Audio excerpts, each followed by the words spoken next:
Have you ever had that feeling like you're right on the edge of remembering something really, really old? Something deep down essential about who you are? Well, we're about to dive into a way of reading the Quran that suggests that's not just a feeling, it's literally the whole point of being here. So we're going to look at the grand story of existence, but not as a straight line from A to B. Instead, I want you to picture it as a cosmic Mobius loop. You know, that shape with only one side? It's a single, continuous surface where every prophet, every soul, and every story is all part of one interconnected, repeating journey.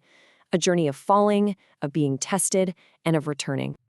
Here's the plan for our little expedition. First, we'll get the building blocks down, these cosmic elements. Then we'll see how the whole loop got fractured in the first place. After that, we'll look at the divine system put in place to fix it, see how it all gets completed, and then, the most important part, we'll find out where you fit into all of this. All right, let's jump in. Okay, first things first. Before we can read this map, we've got to learn the language it's written in. And it's a language made of 4 fundamental cosmic elements. These aren't just random symbols, they define literally everything that happens on this loop. Now look at this. These elements are more like principles than physical things, right? You've got fire, which is pure will, pure command, but it has no container. Then there's clay, which is the perfect container, the receptive heart, but it has no command of its own.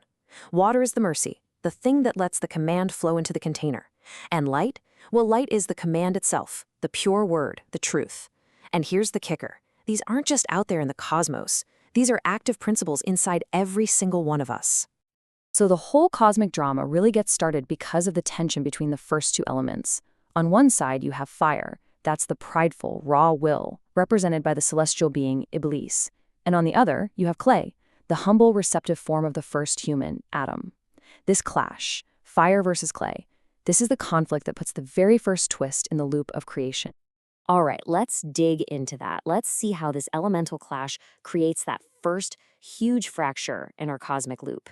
And what's so profound is that this huge cosmic event, it all comes down to a story of 2 refusals. 2 different ways of saying no. And here's refusal number 1. The being of fire, Iblis, is told to bow to the vessel of clay. And he flat out refuses. Why? Pure pride. He looked at the material, the humble dirt, and he completely missed the divine spirit that it was made to hold. He saw the package, not the contents. But then, check this out. Millennia later, you get the second refusal, this time from the prophet Ibrahim. He also turns away. He also refuses to bow. But to what? He's turning away from idols, from the stars, from creation itself. He refuses to bow to anything other than the Creator. You see the difference? It's everything. So you've got the same act, refusing to bow, but with completely opposite intentions. Iblis's pride made him refuse the Creator's command about a creation, but Ibrahim's purity made him refuse creation for the Creator.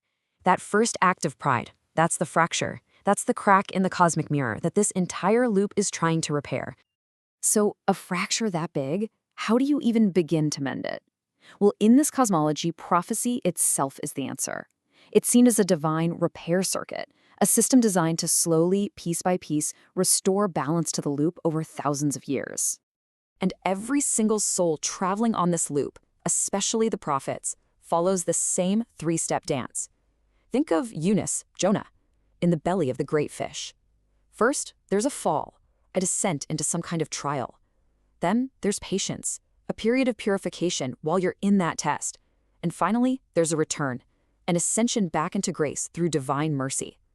And this isn't just some ancient myth. It is a repeating pattern for every single one of us.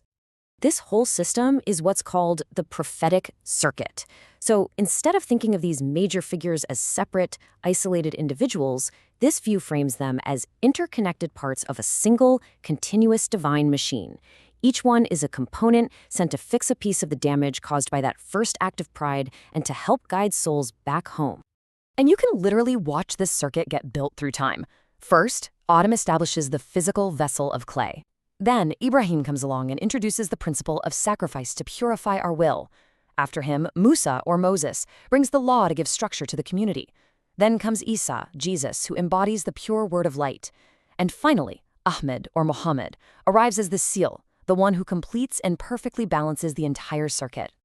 Okay, so that brings us to the culmination. How does this circuit finally reach its goal? This is the moment where the Mobius loop is sealed and a perfect divine balance is finally achieved. And get this, within the structure of the Quran itself, you can find these key moments that act like pivot points for the whole cosmic loop. It's almost like a divine heartbeat. There's an inhale that compresses time, a pause or a gap for total surrender, and then an exhale of expansive revelation. Think of these as moments that literally reset and rebalance the entire cosmic flow. And this is the crucial point. The final messenger, Muhammad, is presented as the perfect synthesis of all four of those elements we started with. He's the balance point. He's where the pride of fire is perfected into humble, focused will, and the vessel of clay is finally filled with divine light, where the mercy of water carries the ultimate truth of light. He completes the mission that Ibrahim started, seals the prophetic circuit for good, and finally closes the loop. So, after all of that, this grand cosmic map of elements and prophets and divine heartbeats, what does any of it have to do with you right now? Well, as it turns out, everything. Because this entire epic structure isn't just some abstract story about the distant past. No, according to this reading, it is a living, breathing map of your own spiritual journey. It's a guide to understanding the trials, the tests, and the triumphs of your own heart. Just think about it for a second. Your personal struggles with your ego, with pride, that's the heat of fire. Those moments of regret, when you turn back to what's right and feel that sense of relief, that's the cleansing flow of water. Your body, your heart, your life itself, that is your vessel of clay. And those sudden flashes of insight, those moments of aha where you just get it, that is the divine spark of light. So the question this map leaves us with isn't some grand cosmic mystery, it's a very personal one. Right now, on your own unique journey around this loop, what's next for you? Is it a test of fire that's asking for your humility? Or is it the flow of water, bringing mercy and a chance for renewal? The choice and the journey is all yours.